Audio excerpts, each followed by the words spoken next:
Rachel Bailey, and I know a lot of what I focus on is improving kids' behavior and improving kids' moods. So a lot of people don't know that one of my areas of clinical interest and expertise is actually also in improving kids and adults' self-esteem. So whenever I'm giving advice about improving behavior and moods, I'm always looking at it through the lens of how do we also respond to a child and motivate better behavior and moods while improving their self-esteem.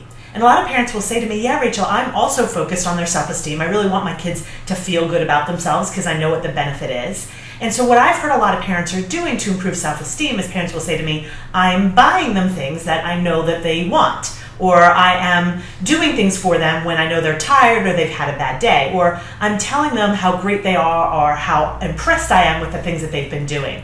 And parents are hoping that these things will improve kids' self-esteem. And while there's nothing innately wrong with any of these things, I will tell you that in large doses, buying them things and doing things for them and telling them how great they are is actually more likely to lead to a sense of entitlement versus healthy self-esteem. So the question obviously becomes, well, how do we know how to lead to healthy self-esteem versus entitlement? And I'm going to give you a simple thing to think about to distinguish.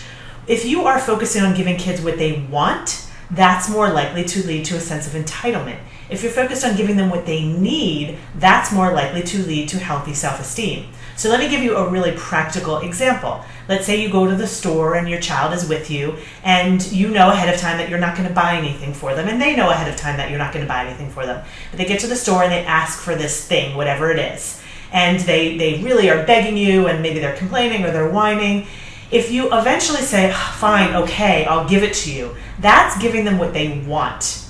Giving them what they need would sound like you setting a firm boundary and saying something like, no, we're not going to get that, but I understand why you're really upset, and you can tell me all the reasons that you're really upset. I'm here and I'll listen to it.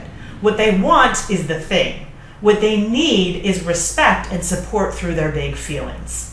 So that's a really good way to start to distinguish entitlement versus self-esteem. Do they want it or do they need it? But I'm going to go even deeper now, because what you really can do if you want to focus on self-esteem is to think about what I call the 5 emotional needs. So there are 5 emotional needs that we all have, and when we are focusing on these emotional needs, that's really the foundation of healthy self-esteem.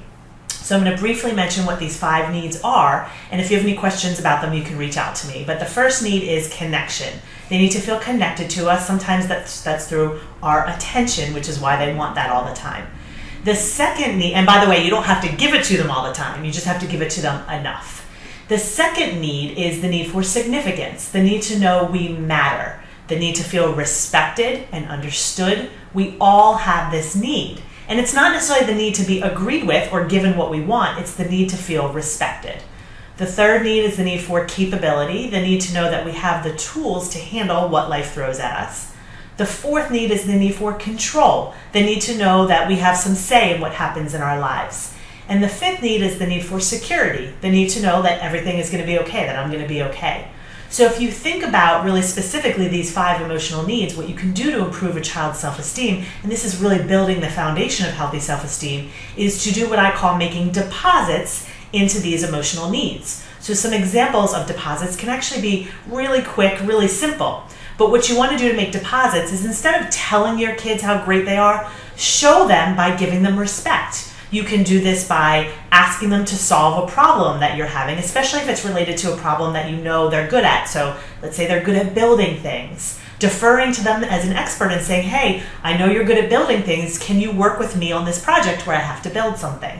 Another example of a deposit where you're showing them your respect is just by asking them about things that they care about.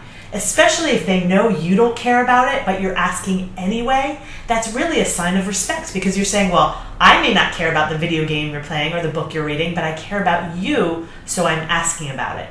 And the last suggestion I have here is something that they don't necessarily want, but can really help build their self-esteem, which is to deposit into that need for capability by teaching them how to solve problems. When you focus on helping them solve problems rather than solving them for them, they really feel much better about themselves. And that's another example of a deposit.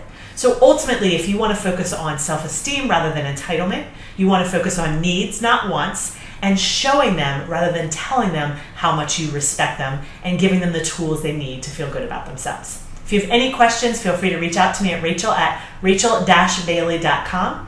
Otherwise, I will see you next time.